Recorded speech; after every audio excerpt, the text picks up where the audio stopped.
에스프레소 이게 그러니까 어떻게 생긴지는 알아, 그냥 뭐 이탈리아에서 왔대 했던 분들이라면 오늘 콘텐츠 한번 주목해 주시면 좋을 것 같습니다.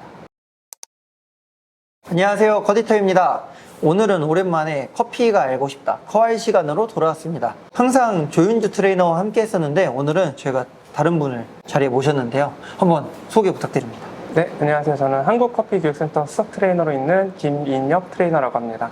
커피가 알고 싶다 콘텐츠는 항상 명확하게요, 완전한 초보자를 위한 콘텐츠입니다. 그래서 기존에도 뭐 브루잉도 했고 다른 것들을 했지만 정말 브루잉의 부자도 모르는 분들, 그래서 오늘은 에스프레소에 대해서 다룰 예정입니다. 혹시 에스프레소에 대해서 오늘 어떤 얘기가 진행이 될까요? 일단 에스프레소의 기본 원리랑 이제 에스프레소가 추출되는 과정에 대해서 간략하고 짧고 굵게 설명드리도록 하겠습니다. 네. 다른 영상 보면서 나 사실 에스프레소 내릴 줄 모르는데 그래서 저게 무슨 말이야 했던 분들이라면 오늘 콘텐츠 한번 주목해 주시면 좋을 것 같습니다. 에스프레소란 무엇일까요? 상업용으로 추출하는 약간 압력을 이용한 빠른 커피라고 생각하시면 좋을 것 같고요. 더 쉽게 보면은 그냥 커피 원액이라고 생각하시면 좋을 것 같습니다.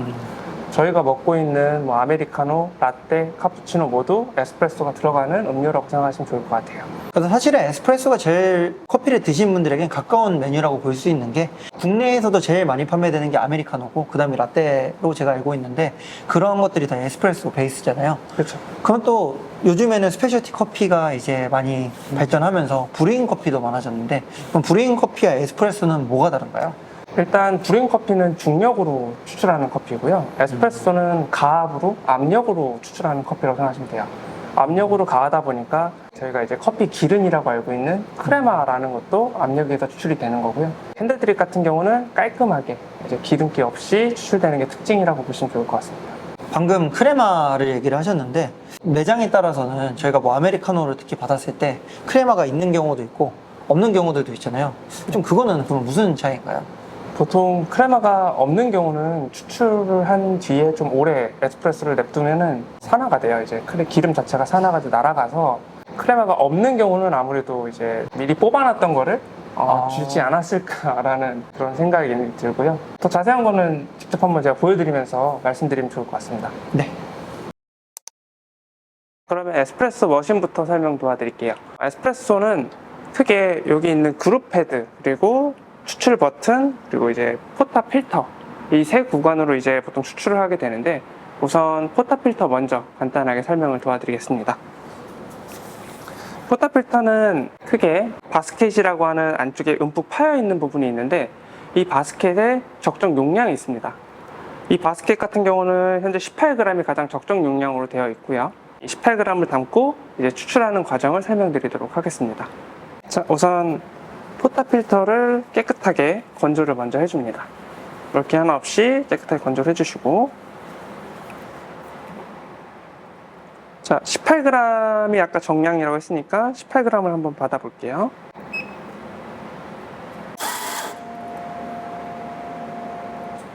현재 19g 정도 제가 담았고요. 이 과정을 도징이라고 합니다.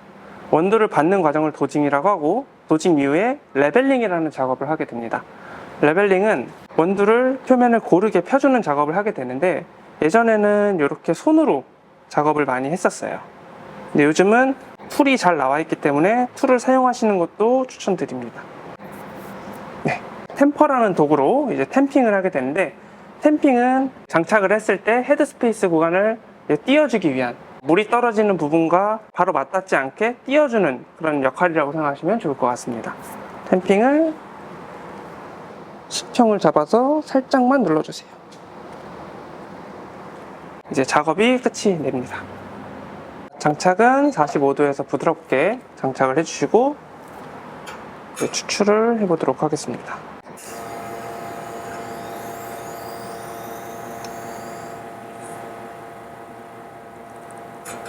현재는 2-30초 사이에 30ml를 뽑는 가장 기본적인 세팅을 할 거고요. 요즘 같은 경우는 센서리 기준으로 추출을 잡기 때문에 꼭 2-30초 안에 30ml를 뽑아야 되는 건 아니다 라는 것만 숙지해 주시면 좋을 것 같습니다.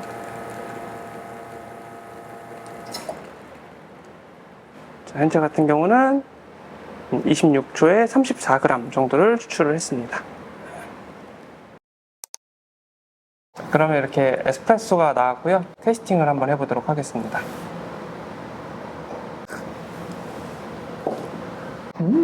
근데 사실 에스프레소로만 드시는 분들은 그렇게 많지 않으시잖아요. 그렇죠.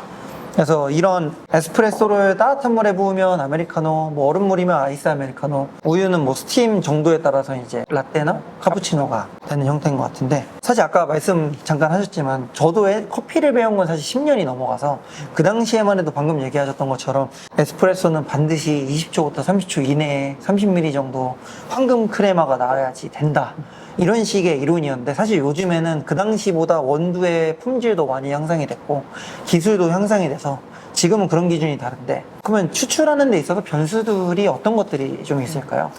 말씀하셨던 것처럼 추출을 더 길게 가져갈 수도 있고 짧게 가져갈 수도 있는데, 보통 변수는 온도라든가 아니면 뭐 추출하는 그 양이라든가 아니면 원두 양이라든가 사실 너무나도 많습니다, 변수가. 그런 부분에 대해서는 다음 시간에 제가 한 번 더 설명을 드리도록 하겠습니다. 네. 에스프레소를 먹는 방법이 사실 딱 정해져 있는 건 아닌데, 아무래도 처음 이 원액을 드시는 분들은 위스키를 드셔보신 분들도 아마 아실 것 같아요. 처음부터 강렬하게 먹게 되면은 사실 맛이 느껴지지가 않아요. 너무 쓰고 너무 또 알코올도 세고 하다 보니까 커피도 똑같거든요. 그래서 처음에는 그냥 정말 혀에 한 모금 정도만 살짝만 입에 넣고 한번 향을 한번 천천히 느껴보시고 적응되시면 그때부터 이제 에스프레소를 즐겨주시는 게 가장 좋은 방법이지 않을까 싶습니다. 오늘은 저희가 이제 말씀드린 것처럼 에스프레소, 그러니까 어떻게 생긴지는 알아, 그냥 뭐 이탈리아에서 왔대, 이 정도만 알고 있는 분들에게 그래도 에스프레소가 조금은 더 무엇인지, 그리고 실제로 머신을 써보지 않은 분들이 상당히 많습니다. 그렇기 때문에 머신에서 어떻게 내려지는 건지 너무나 잘 아시겠지만 그래도 한 번 더 점검차 말씀드렸고요. 아까 말씀 주신 뭐 추출 변수 다양하게 있지만 결국엔 그런 추출 변수를 내가 정확히 알려면 센서리가 돼야 되잖아요. 그래서 저희 다음 코알 시간에는 에스프레소를 어떻게 맛보면 좋을지, 어떻게 나의 센서리 능력을 좀 향상시킬 수 있을지에 대해서 김인엽 수석 트레이너님과 함께 이야기를 해볼 예정이고요. 저희 코알은 다음에 더 유익한 시간으로 돌아오도록 하겠습니다. 그럼 투비커피냐.